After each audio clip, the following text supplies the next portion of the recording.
네, 오늘 말씀은 우리가 아까 읽었었던 것처럼 한 구절입니다. 이 한 구절이 가지는 의미는 되게 중요합니다. 예수님께서 자신이 십자가에 못 박히시고 부활 후에 그리고 천국에 올라갈 것을 알고 계셨어요. 그래서 그분께서 이제 이 인생의 이 말미에 자기 사람들을 사랑하신다라는 것, 더군다나 그 사랑하시는 것을 끝까지 사랑하시겠다라고 말씀하시는 이 말씀을 통해서 우리가 무엇을 이 시간 가운데 생각해 봐야 할지를 조금 더 고민해 봤으면 좋겠습니다. 이 구절의 전후를 보면은 예수님의 선택과 사랑을 받았음에도 불구하고 여전히 그릇되어 행하는 제자들의 모습과 여러 사람들의 모습이 등장합니다. 예수님이 사랑하실 수 있는 사람들의 모습이 사실 아니에요. 왜냐하면 예수님의 기대와는 또 사랑받는 자들의 삶의 모습하고는 조금 많이 좀 동떨어져 있는 모습들이 많이 나타나게 되어지거든요. 사실 어떻게 보면 그렇기 때문에 이 13장 1절에서 말할 수 있는 이야기하는 이 말, 예수님께서 자기 사람들을 끝까지 사랑하셨다라고 말하는 이 말씀이 너무나 크게 부각이 될 수 있는 것입니다. 예수님께서는 자기 사람들을 끝까지 사랑하십니다. 저를 사랑하고 계시고요. 그리고 여러분들을 사랑하고 계십니다. 지금 혹 이 자리에 주님을 아직 모르지만 어쩌다 보니 나와 있어도 괜찮습니다. 당신이 있는 이곳에 주님이 당신을 사랑하시기 때문에 있는 것입니다. 그리고 그것을 언젠가는 꼭 깨닫게 될 거니 그냥 이곳에 와서 편안하게 앉아 계시다가 또 잠을 통해 주님을 만나시다가 가셔도 전혀 상관이 없습니다.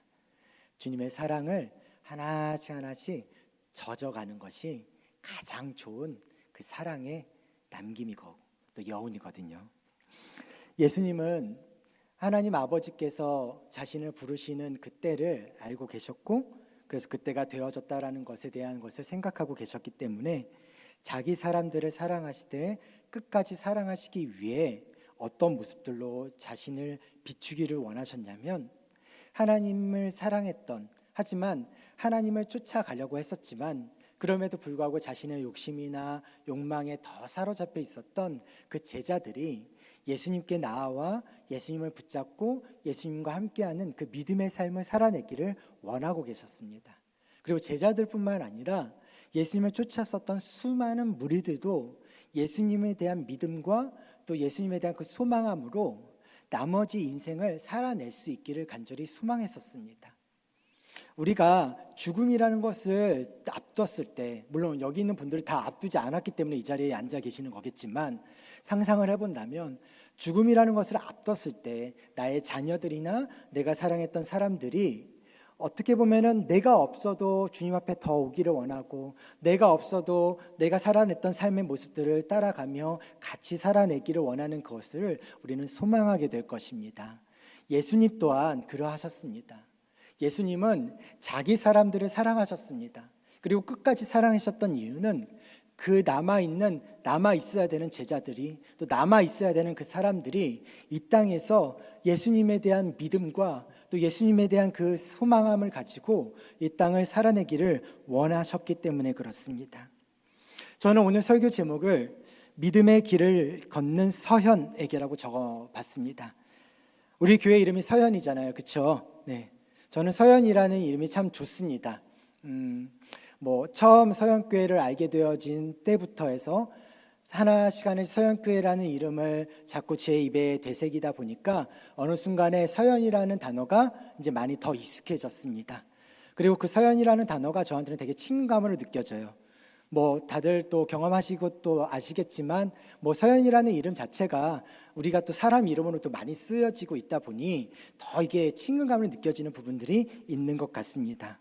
저는 그런 의미에서 사실 또 서현이라는 의미가 어떻게 보면 우리가 생각하고 있는 교회론 안에서 참 적합한 이름이지 않을까라는 생각을 해봅니다. 제가 계속해서 이 서현이라는 이름을 묵상하면서 다니고 있는데요. 최근에 묵상하면서 또다시 좀 깨닫게 되어진 게 있어서 좀 나누면서 오늘의 말씀을 좀 같이 좀 하려고 합니다. 서현이라는 이름의 의미를 아십니까? 서현이라는 이름은 서쪽으로 넘어가는 그 고개, 현을 이야기하고 있습니다. 근데 그게 어떤 의미냐면 해가 서쪽으로 이제 넘어갈 때 그 고개에 걸쳤을 때 짙어지는 이렇게 불구스름한 그 짙어 있는 그 뭐라고 표현해야 되나요? 그 노을, 네, 노을 좋습니다.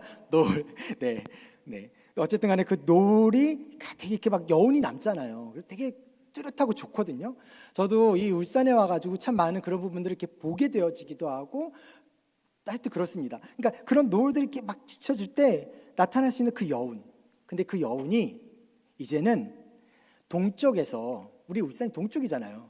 동쪽에서 빛이 비출 때까지 그 기나긴 밤을 버틸 수 있게 만든다라는 거예요. 참 그런 의미에서 서연이라는 의미가 참 저는 좋다라는 생각을 했습니다. 우리 서연교회가 그리스도의 빛을, 하나님의 그 영광의 빛을 계속해서 비춰감으로 인해서 누군가에게는 인생의 밤이 있고 누군가에게는 그 밤이 다가왔을 때라도 그 서연의 그 고개에 딱 걸쳐진 그 빛깔이 너무나 뚜렷하고 너무나 황홀하고 너무나 좋기 때문에 그 뚜렷함과 황홀함 때문에 다시 동쪽에서 올라올 그 뚜렷함과 그 황홀함 앞에서 그 기나긴 마음을 버틸 수만 있다면, 그것이 우리를 통해서, 이 서연교회 사역을 통해서, 그리고 여러분들의 삶을 통해서 사람들이 버틸 수 있다면, 우리가 이 땅 가운데 서연교회라는 이름으로 세워진 이 교회가 해야 할 사명을 잘 감당하고 있는 것은 아닐까라는 생각을 해봤습니다. 괜찮죠? 네, 그래서 저는 여러분들이 서연교회였으면 좋겠습니다. 그리고 앞으로도 서연교회로 살아가셨으면 좋겠습니다. 누군가에게 그 빛을 보여주고, 또 누군가에게 어둠 속에서의 등대가 되어주고, 누군가에게 그 희망과 소망이 되어줌으로 말미암아 다시 비출 그때까지, 다시 비춰질 그때까지, 터널의 끝으로 다시 그 빛을 바라보게 그때까지 옆에서 같이 도와주고 함께 걸어줄 수 있는 그런 정말 하나님의 백성, 그리스도의 제자가 될 수 있기를 간절히 소망합니다. 자, 그렇다면 오늘 우리는 어떤 믿음의 길을 걸어가야 할까? 한번 좀 고민해 봤으면 좋겠는데요. 제가 아는 목사님이 한 분이 계십니다. 이분은 남들이 뼈대 있는 신앙의 집안이라고 이렇게 칭송하는 그 집안에서 태어난 분이십니다. 집안도 참 좋습니다. 더군다나 능력의 종이라고 많은 사람에게 칭송받는 분이시기도 합니다. 미래를 이끌 영적 지도자로서 사람들의 주목을 받고 있었던 분입니다. 그런데 어느 날 하나님께서 목사님에게 말씀하셨는데요, 너무나 황당한 명령을 하셨어요. 가서 창녀와 결혼하라는 겁니다. 이건 말도 안 되는 이야기잖아요. 제가 생각해도 저라도 순종하지 못할 이야기입니다. 그런데 목사님은 순종하셨습니다. 창녀와 결혼합니다. 자, 그럼 이제 그 아내가 되신 분이 이제 사모님이신 거잖아요. 그래도 목사님 좀 사모님이신데 좀 새로운 삶을 살아가셔야 되지 않을까. 그런데 여전히 창녀의 습성을 버리지 못한 채 목사님 몰래 집을 나가서 다른 남자와 동침하는 일이 잦은 겁니다. 아마 저라면 당장 이혼했겠죠. 이게 도대체 뭡니까? 그런데 목사님은 사모님을 계속 집으로 데리고 오십니다. 그리고 사모님을 용서하고 계속해서 같이 살기를 원하셨습니다. 제가 이 황당한 이야기를 들었을 때 목사님이 참 어리석다고 생각했습니다. 차라리 이혼하고 새롭게 출발하는 게 오히려 낫겠다고 생각했습니다. 이런 목사님의 마음을 외면하고 그것을 이용하는 사모님, 참 그 여자분 정말 못됐다라는 생각도 했습니다. 목사님이 그렇게까지 자신을 사랑하고 또 그 죄들, 옛 과거들을 다 덮으려고 하는데도 정신 차리지 않고 목사님의 마음을 찢는 행동을 계속하니까 오히려 그걸 듣는 제가 화가 정말 나더라고요. 정신 차린 듯 하면서도 옛 습성을 버리지 못한 채 살아가는 그 사모님의 모습이 너무 싫었습니다. 그런데 순간 이런 생각이 들었어요. 이 사모님에겐 이것이 진짜 은혜겠구나. 목사님이 사모님을 끝까지 사랑하시니 이것이 은혜겠구나. 그 사모님이 이것을 은혜로 알아야 할 텐데. 여러분은 어떤 생각이 드세요? 여러분이 지금 목사님의 입장이라면 어떤 판단을 내리시겠습니까? 목사님처럼 끝까지 사랑할 수 있을까요? 아니요. 아마도 우린 결혼조차도 생각하지 않을 겁니다. 뭐 하나님 장난하십니까? 누가 창녀와 결혼하겠습니까? 목사라서 이건 안 되죠. 아마 그렇게 반응했겠죠. 여러분 혹시 이 얘기 예전에 들어보신 적 있으신가요? 아마도 들어보지 못한 이 얘기라고 말하실 수도 있을 것 같은데요. 사실 여러분들 다 들어보신 이야기입니다. 이 이야기는 2700년 전 구약 성경에 나오는 호세아 선지자의 이야기입니다. 호세아 선지자는 명문 가문 출신으로서 하나님의 말씀을 대언하는 직무를 맡고 있었습니다. 그런 호세아에게 하나님께서는 고멜이라는 창녀와 결혼하라고 명령하십니다. 그때 당시 타락한 이스라엘의 종교 의식 중에는요, 이방신에 대한 의식이 들어와 있었던 상태였습니다. 그러니까 예루살렘 성전, 이 강단에서 벌어진 의식들인데요.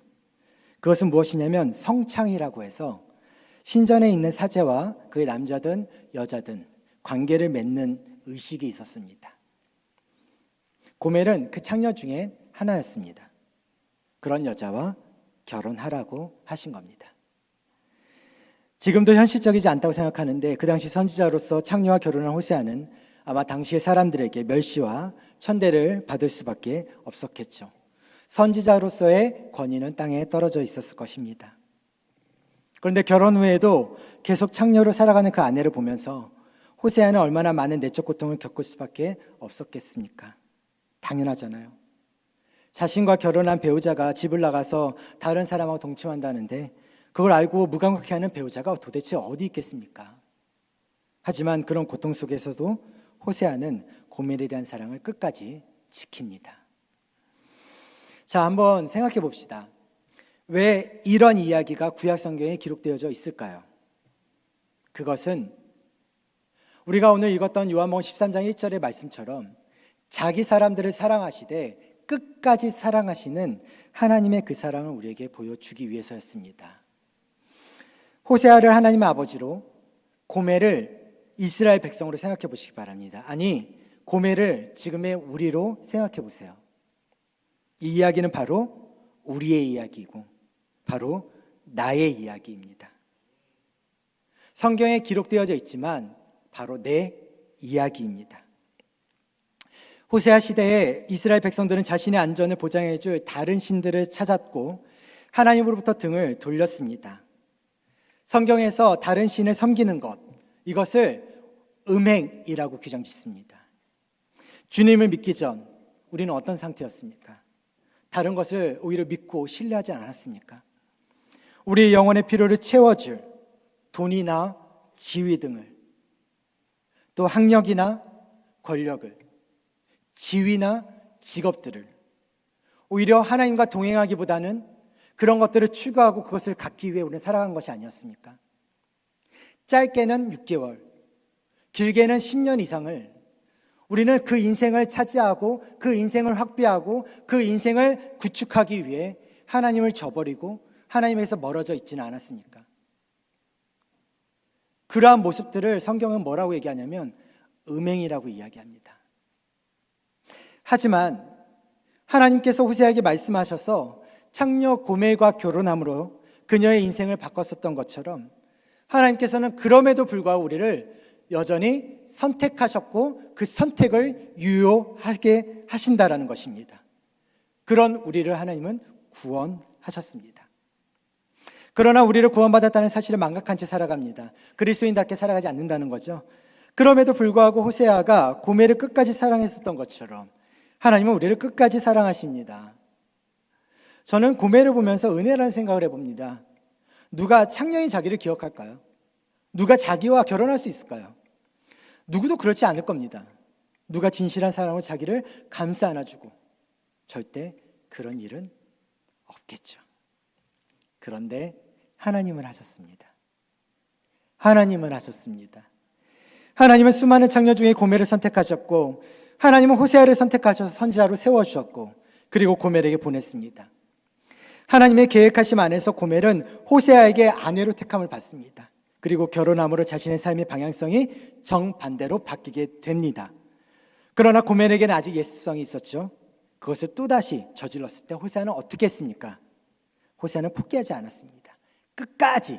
끝까지 사랑했습니다. 왜냐하면 하나님은 포기하지 않았기 때문입니다. 하나님은 끝까지 사랑하셨기 때문입니다. 우리는 언제 예수님을 만났습니까? 여러분들이 예수님을 만난 그때 기억하시나요? 그때 우리가 가진 게 있어서 예수님이 여러분들을 만나주셨습니까? 그거 아닌 거 잘 아시죠? 반대로 우리가 가진 게 없어서 예수님이 만나주셨습니까? 아니요. 전혀 아닙니다. 예수님이 우리를 만나주신 것은 우리가 어떠했기 때문이 결코 아닙니다. 우리의 상황이나 우리의 환경이 예수님이 우리를 만나주시는 어떤 요인도 되지 않습니다. 예수님은 우리 자신을 보시고 당신을 보시고 만나신 겁니다.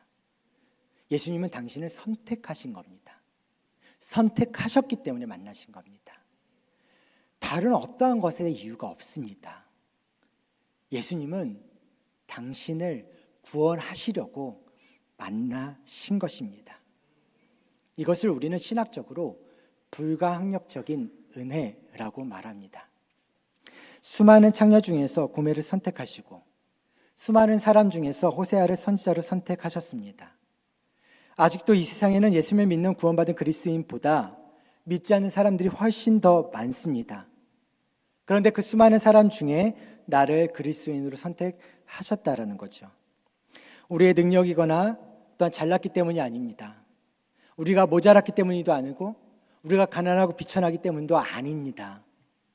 하나님은 우리를 사랑하시기 때문입니다. 하나님의 일방적인 사랑이기 때문에 그렇습니다. 하나님의 일방적인 그 선택이었기 때문에 우리가 구원을 받은 것입니다. 우리 곳곳에 호흡이 끊어지는 그때 묘지에서 한 줌의 흙으로 한 줌의 그 티끝으로 날려버릴 수밖에 없는 우리의 인생이 그리고 우리의 운명이 하나님의 은혜로 말미암아 영원한 생명을 얻은 그리스도인으로 선택되었다라는 것, 이것은 엄청난 기적입니다. 우리에게 있었을 또 다른 어떤 기적이 아니라 이것만큼 큰 기적은 없습니다. 여러분들은 이 기적을 믿으십니까? 이 기적이 내 기적이라는 사실을, 내 기적으로 내가 살아갈 수 있는 놀라운 은혜라는 사실을 여러분들은 지금 믿고 계십니까? 우리가 어떤 상황에 처해 있든 우리가 어떤 환경 가운데 있든지 이 기적을 하나님의 은혜로 믿는 자는 하나님이 나를 선택하셨기 때문에 내가 어떤 상황과 환경 가운데 있더라도 하나님은 여전히 나와 함께 하시는 분이시며 내가 어떤 죄악의 구렁텅이에 있다 할지라도 하나님이 여전히 나를 끌어와서 나의 신부로 삼아주시는 호세아 같은 하나님의 모습인 것을 하나님은 우리에게 구원의 그 복음의 본질로 가르쳐주고 계신다라는 그 사실입니다. 하나님께서 책임져 주고 계십니다. 그 하나님이 우리의 인생의 삶을 책임져 주고 계십니다. 우리 예수님은요, 짐승의 외양간에서 태어나셨잖아요. 그 아기 예수의 침대 놓여 있었던 그곳은 짐승의 밥통이었습니다. 예수님의 출생은 비천하고 가난합니다. 그분은 달동네 같은 그런 나사렛에서 자라나셨고 가나안 어촌 갈릴리에서 그의 공생애를 시작하셨습니다.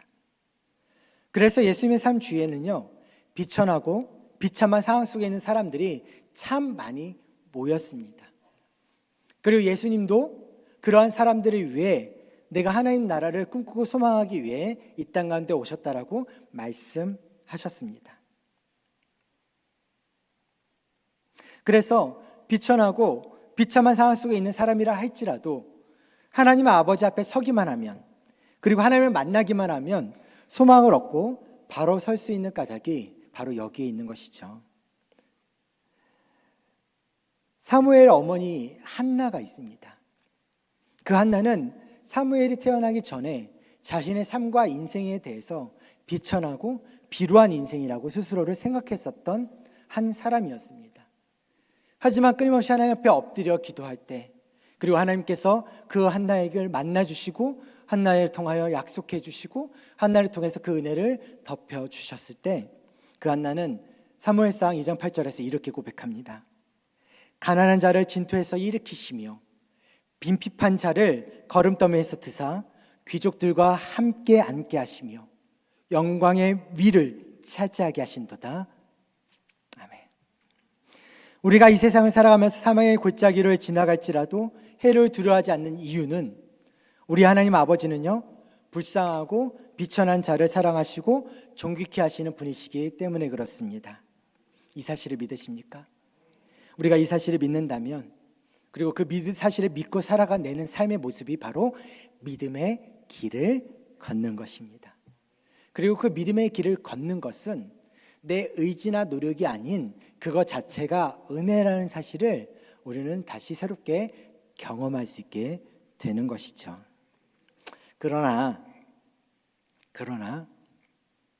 하지만 가난한 자를 위해서만 오신 예수님이라면, 그리고 가난한 자들 위해 예수님이기만 하신다면 그것은 은혜가 아닙니다.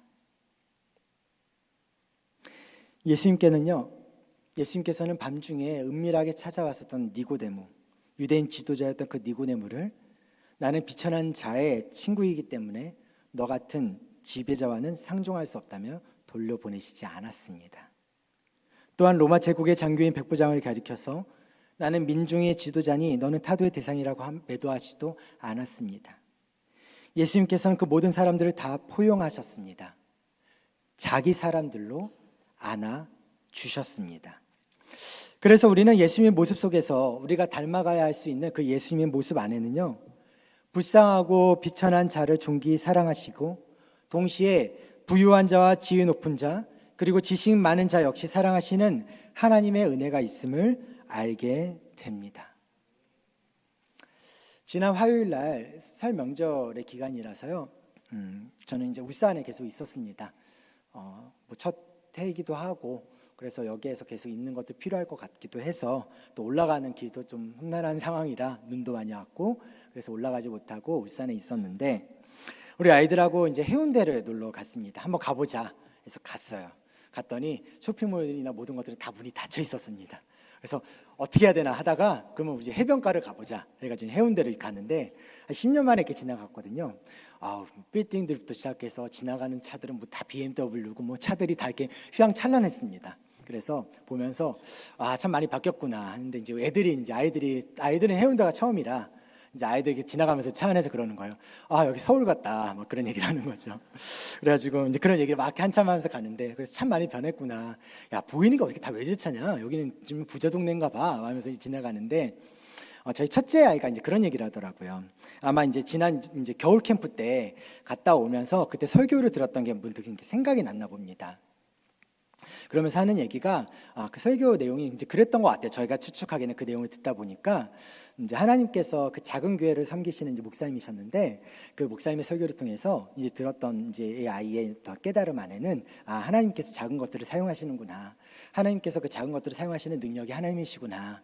우리가 잘 알고 있는 하나님이시잖아요, 그렇죠? 그래서 이제 그런 작은 교회들 또 그렇게 또 귀하게 쓰시고 거룩히 사용하시는 하나님이시구나라는 것을 이제 설교를 통해 들었나 봐요. 그 듣다가 이제 문득 이제 그런 생각을 한 거죠. 그러면 부자 교회는 쓰임을 못 받냐? 부자들은 그럼 쓰임을 못 받는 거냐? 그 하나님은 가난한 사람들만 좋아하는 거냐? 이제 그런 질문을 던지더라고요. 제가 뭐라고 했을까요? 둘 다 사랑하십니다라고 얘기를 했겠지만, 이제 제가 얘기했던 거는 이런 이야기였었습니다. 하나님께서 쓰시는 대상은 가난하거나 부자이거나 아무 상관이 없어. 하나님이 쓰시는 대상은 하나님을 찾는 자를 하나님께서 쓰시는 거고, 하나님의 말씀에 순종하는 자를 하나님께서 쓰시는 거야. 그게 가난하든 부자이든 하나님에게는 사실 아무 이유가 안 돼. 그리고 아무 사실 필요가 없어. 우리가 어떤 상황에 처했든 그건 상관이 없는 거야. 그냥 하나님이 쓰시는 거는 하나님의 말씀에 순종하려고 하면 하나님이 그 사람을 쓰셔. 그게 우리가 필요한 거야. 그러니까 우리가 이후부터 큐티하자 뭐 이제 이런 얘기를 하면서 마무리를 했었는데, 에스더서 8장 22절 한번 볼까요? 이는 우리가 전에 왕에게 아뢰기를 우리 하나님의 손은 자기를 찾는 모든 자에게 선을 베푸시고 자기를 배반하는 모든 자에게는 권능과 진노를 내리신다고 하셨습니다. 히브리서 11장 6절을 보면은요, 믿음이 없이는 하나님을 기쁘시게 하지 못하나니 하나님께 나아가는 자는 반드시 그가 계신 것과 또한 그가 자기를 찾는 자들에게 상 주시는 이심을 믿어야 할지니라라고 말씀하고 있습니다. 그리고 시편 70편 4절의 말씀을 보면 주를 찾는 모든 자들이 주로 말미암아 기뻐하고 즐거워하게 하시며 주의 구원을 사랑하는 자들이 항상 말하기를 하나님은 뭐라고요? 위대하시다 하게 하소서. 주를 찾는 모든 자들이 기뻐하고 즐거워하고 주의 구원을 사랑하는 자들이 항상 하나님은 위대하시다라고 고백할 수 있는 것, 그런 쓰임을 받는 것, 저는 우리 서영교회도 그런 쓰임을 받는 교회라고 생각합니다. 그리고 우리 서영교회가 그렇게 존귀하게 쓰임을 받는 그런 교회로 끊임없이 달려갈 수 있기를 주님의 이름으로 축원합니다. 그래서 우리가 좀 결론을 지으면서 좀 가야 될, 이 부분에서 결론을 짓고 가야 될 부분은 무엇이냐면, 하나님은 가난하든 부유하든 어떤 상황이든 상관이 없습니다. 하나님은 말씀에 순종하는 자를 원하시고요, 말씀에 순종하는 자를 사랑하십니다. 부자가 부자로서 겪는 십자가가 있어요. 가난한 자가 가난한 자로서 겪는 십자가가 있어요. 가난한 자가 부자가 겪는 십자가를 이해 못해요. 부자가 가난한 자가 겪는 십자가를 이해 못합니다. 사람은 사람이 겪는 십자가를 절대로 이해 못합니다. 그래서 예수 그리스도께서 이 땅에 오신 겁니다. 하나님만이 그것을 이해하실 수 있습니다. 하나님만이 그 영혼의 갈급함과 하나님만의 그 영혼의 간절함과 하나님의 그 영혼이 갖고 있는 그 마음의 아픔과 고통과 외로움과 괴로움들을 하나님만이 이해하실 수 있고요, 하나님만이 아실 수 있고 하나님만이 해결하실 수 있습니다. 그래서 복음인 것입니다. 그래서 십자가가 있는 것입니다. 우리가 서로를 위해서 이해하려고 노력하다가 상처받지 마십시오. 비판하려고 하지 마십시오. 평가하려고 하지 마십시오. 하나님 앞에 온전히 서십시오. 내가 하나님 앞에 설 때 내가 그 십자가의 눈으로 세상을 바라볼 수 있게 되어지고, 내가 그 십자가의 눈으로 내 이웃을 바라볼 수 있게 되어지고, 그것이 부자이든 가난한 사람이든 부유하든 연약하든, 그리고 강하든 자라났든 아프든 아프지 않든 건강하든 연약하든 그 어떤 상황이든 우리는 십자가의 눈으로 세상을, 영혼을, 우리의 사람을 바라볼 수 있게 되어집니다. 그것이 바로 그리스도의 복음을 제대로 받은 사람들이 바라볼 수 있는 시선이고 말이고 행동이며 생각입니다. 왜냐하면 하나님의 말씀에 순종하기 위한 발버둥이기 때문에 그렇습니다. 그것을 깨달은 이스라엘 왕, 그리고 그 부귀의 영화를 누렸던, 그러나 모든 것이 결국에는 아무것도 아님을 깨달았던 솔로몬은 잠언 3장 5절에서 8절에서 이렇게 표현합니다. 너는 마음을 다하여 여호와를 의뢰하고 내 명절을 의지하지 말라. 너는 범사의 그를 인정하라. 그리하면 내 길을 지도하시리라. 스스로 지혜롭게 여기지 말지어다. 여호와를 경외하며 악을 떠날지어다. 이것이 내 몸의 양약이 되어 내 골수로 윤택하게 하리라. 결국에는요, 순종하는 교회를 주님께서 쓰십니다. 순종하는 하나님의 사람을 주님께서 쓰십니다. 복음의 본질을 제대로 이해하고 그것을 십자가의 눈으로 바라보며 십자가의 눈으로 포용하려고 하는 사람, 그렇게 발버둥 치려고 하는 그 사람을 하나님은 귀하게 존귀하게 사용하십니다. 이것을 깨닫게 되는, 그리고 이것을 깨닫게 하시는 그 하나님의 은혜가 우리를 어떤 사람으로 더 구체적으로 변화시키냐면요, 요한복음 13장 1절, 우리가 이것부터 본문을 봤을 때 이렇게 쓰여 있습니다. 예수님은 우리들을 뭐라고 표현하냐면 자기 사람들이라고 표현합니다. 요한복음 17장에서 예수님은 우리들을요, 아버지께서 내게 주신 자들이라고 8번에 걸쳐서 말합니다.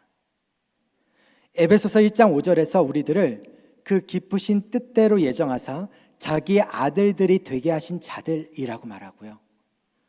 에베소서 2장 4절에서 우리들을요, 긍휼에 풍성하신 하나님이 우리를 사랑하신 그 큰 사랑으로 인해 허물로 죽은 우리를 그리스도와 함께 살리셨다고 말합니다.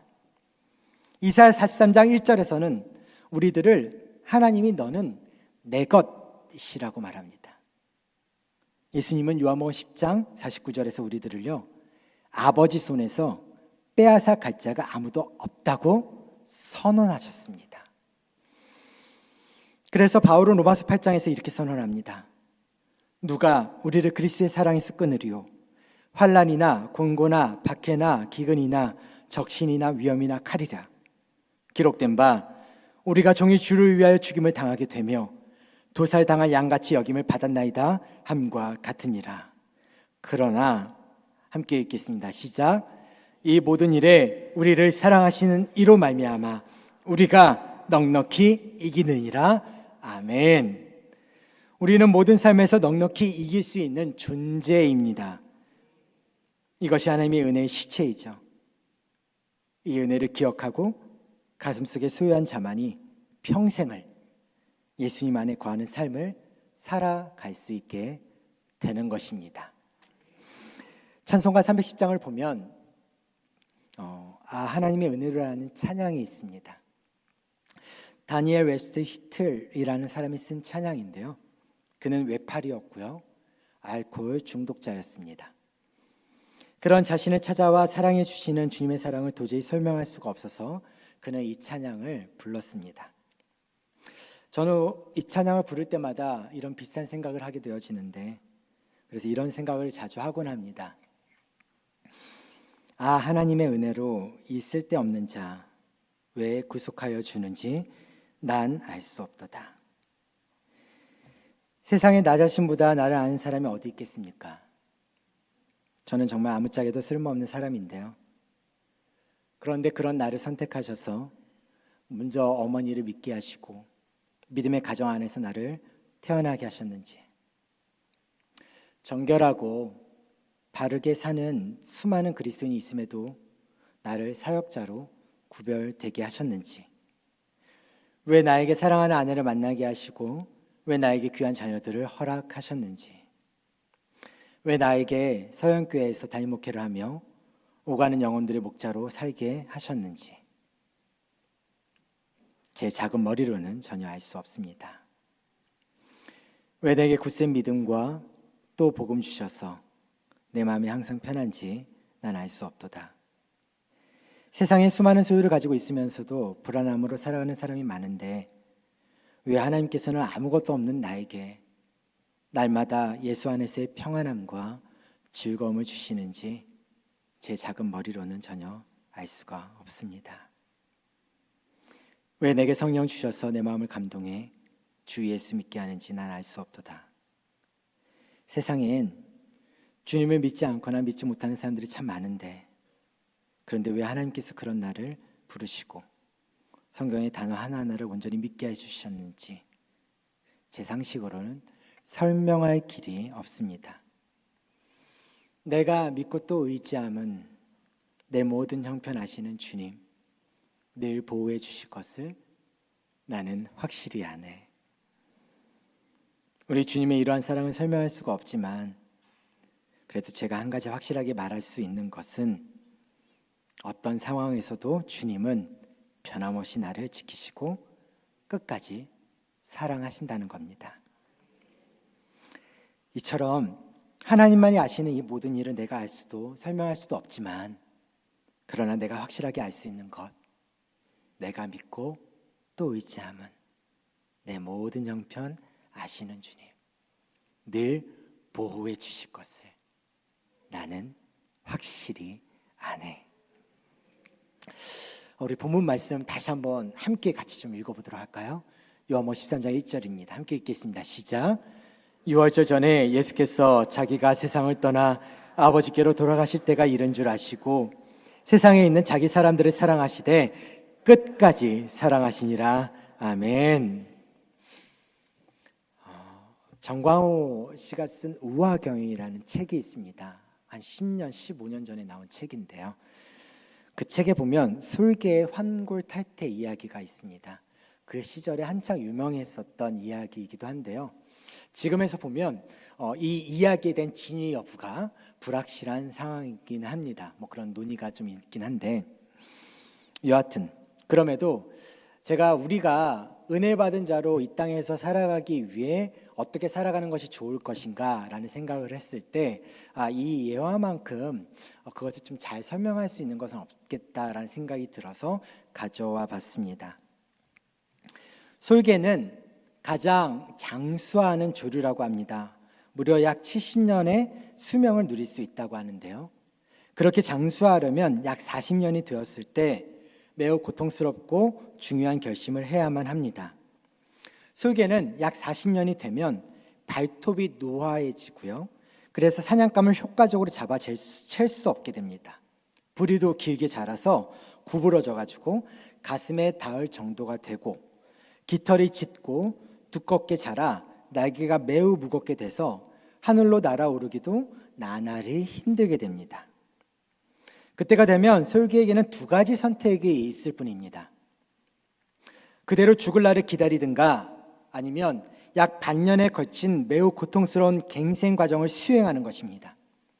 여기서 갱생의 길을 선택한 솔개는 먼저 산 정상 부근으로 높이 날아올라 그곳에 둥지를 짓고 머물면서 고통스러운 수행을 시작합니다. 먼저 부리로 바위를 쪼아 부리가 깨지고 빠지게 만듭니다. 그러면 서서히 새로운 부리가 돋아나게 되어지죠. 그런 후 새로 돋는 부리로 발톱을 하나하나 뽑아냅니다. 그리고 새로 발톱이 돋아나면 이번에는 날개의 깃털을 하나하나 뽑아냅니다. 그리하여 약 반년이 지나 새 깃털이 돋아난 솔개는 완전히 새로운 모습으로 변화되게 되어져요. 그리고 다시 힘차게 하늘로 날아올라 30년의 수명을 더 누리게 된다고 합니다. 위대한 작품은 반드시 수많은 땀이 담겨진 그 시간의 흔적들과 그 시간의 과정을 통해서만이 만들어질 수 있다고 합니다. 정말 위대한 작품의 그 내용들은요, 한순간의 영감으로 피어오르지 않습니다. 기나긴 인내의 현습 속에서 이루어진 산물인 것입니다.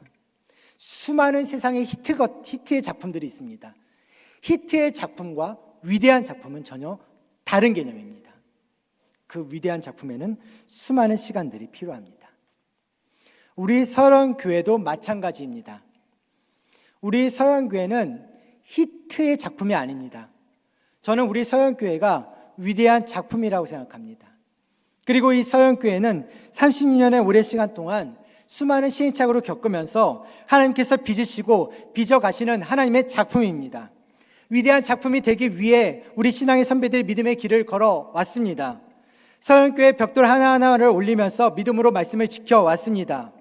인생의 어둠 속에서 빛을 봤고요, 슬픔 속에서 기쁨을 봐왔고요, 절망 속에서 소망을 바라봤습니다. 그 수많은 달군지 속에서 지금 우리가 서영교회 하나가 되어졌고 하나님의 위대한 작품이 된 것입니다. 사랑하는 성도 여러분, 우리는 서영교회입니다. 우리는 서현교회입니다. 그런 서현교회가 또 다시 새로운 길을 걸으려고 합니다. 그렇다고 해서 그 길이 수많은 믿음의 선배들이 이 울산 땅에서 그리고 서현교회 안에서 걸어왔던 길과 다른 것이 결코 아닙니다. 시대가 변하고 사람들이 바뀌어도 하나님의 은혜로 구원받았다는 그 뿌리는 동일합니다. 그리고 그 뿌리 위에 이 서현교회는 세워져 왔고 지금도 자라오고 있습니다. 그 뿌리가 동일하면 반드시 열매 또한 동일합니다. 그러나 변화해야 하는 서현교회는요, 모두에게 기대가 되면서도 또 다른 고난의 모습일 수도 있습니다. 부르심을 새롭게 자각하고 그 부르심에 새롭게 또 합당한 삶을 살아내기 위해서는요, 마냥 꽃길만 걸을 수는 없습니다. 청교도들은 신대륙을 개척해가는 그 과정 속에서 새로운 땅에서 그 삶을 살아낼 때 수많은 기대를 가졌습니다. 하지만 그 기대를 가지면서와 동시에 수많은 고초와 고난을 겪으며 그 길들을 걸어왔습니다. 그랬을 때 그들 안에서 했었던 그리고 서로가 만날 때마다 했던 인사가 있습니다. The best is yet to come. 가장 좋은 것은 아직 오지 않았다. 이 인사는 청교도들이 항상 하나님을 바라보면서 고백했었던 말입니다. 만약 우리 중에 앞으로 주 안에서 살아갈 시간들이 많다고 생각하시는 분들이 계신다면 서영교회 안으로 들어오셔서 교회를 위해 무엇인가를 해주시기 바랍니다. 젊으신 분들은 지금 여러분들 그냥 그 상태로 있는 것 절대 편한 것 아닙니다. 그리고 그것은 좋은 게 결코 아닙니다. 함께 할 수 있는 것들이 필요합니다. 주 안에서 헌신하세요. 만약 서영교회가 무엇인가를 해주기를 원하고 있다면 당신은 서영교회가 아닙니다. 서영교회 무엇인가를 하길 원한다면 당신은 서영교회입니다. 교회는 바로 당신입니다. 내가 교회인데 왜 내가 아닌 것처럼 바라고 원하고 생각하고 무관심합니까? 그것은 결코 사람이 살아가는 삶의 방식이 결코 아닙니다. 함께 고민해 주세요. 서영교회를 향한 하나님의 비전을 찾고 기도하며 대안을 찾고 기도하며 대안에 함께 해주시기 바랍니다. 서영교회 담임 목사로서 그리고 당회를 대표하는 자로서 약속드리는 것은 충분히 귀 기울여 드릴 수 있습니다. 공감하도록 노력할 것이고요. 할 수 있는 한 함께 해보려 노력할 것입니다. 왜냐하면 이 교회는 주님이 머리된 우리 모두가 다 서영교회이기 때문에 그렇습니다. 내가 아닌 우리를 위해서 해주시기 바랍니다. 우리가 아닌 돌아올 영혼들을 위해서 해주셨으면 좋겠습니다. 한 사람이, 한 가정이 주님 앞에 돌아올 수 있도록 함께 감당해야 그게 교회입니다. 우리 안에 변화시킬 것들이 필요하다면 변화시켜야 해요. 바꿀 것이 있으면 바꿔야 하고요. 그리고 붙잡아야 할 것이 있으면 붙잡아야 합니다. 만약 타인이 편해지기 위해서라면요, 내가 불편해야 되는 것이 그게 교회입니다. 주어진 삶과 걸어가는 길이 비록 좁고 고된 길이라 할지라도 가장 좋은 것은 아직 오지 않았기 때문에 우리는 여전히 부르심에 따라 순종하며 살아가야 할 사명이 우리에게 있습니다. 이 땅을 살아가는 그리스도인에게는요, 우리에게는 가장 좋은 것은 아직 오지 않았습니다. 다시 오실 주님을 소망하며 서영교회는 여전히 교회로서 그리고 교회답게 살아낼 것입니다. 여러분, 그렇게 살아내십시오. 당신의 교회입니다. 당신의 교회의 삶을 살아내셔야 그게 진짜 믿음의 길을 걷는 것입니다. 그 하나님의 은혜를 경험하고 그리고 믿음의 길을 걷는 서영 가족들 되시기를 주님의 이름으로 축원합니다. 우리 서로에게 이렇게 도전의 말을 했으면 좋겠습니다. 가장 좋은 것은 아직 오지 않았습니다. 도전하겠습니다. 가장 좋은 것은 아직 오지 않았습니다. 또 이렇게 좀 도전했으면 좋겠습니다. 물론 자신은 아니라고 생각하시면 안 됩니다. 우리는 서영교회입니다. 우리는 서영교회입니다. 자, 우리 같이 좀 이제 기도하면서 나아갈 수 있었으면 좋겠는데요. 반주 좀 해주시고요. 세 가지 기도 제목 좀 말씀을 정리하면서 또 세 가지 기도 제목 좀 정리해봤습니다. 우리 같이 읽고 좀 기도했으면 좋겠습니다. 첫 번째, 우리 함께 같이 읽겠습니다. 시작. 자기 사람들을 사랑하시되 끝까지 사랑하셨던 오직 예수의 사랑으로 오직 은혜 안에 살아가는 서영교회 되게 하옵소서. 아멘. 두 번째입니다. 지금의 삶에 안주하거나 좌절하지 않고 가장 좋은 것은 아직 오지 않았음을 고백하고 도전하는 서영교회 되게 하옵소서. 아멘. 세 번째입니다. 우리 앞에 예상치 못한 고된 삶이 지속되더라도 이 땅에 임할 천국 소망으로 믿음의 길을 걷는 서영교회에 되게 하옵소서. 아멘.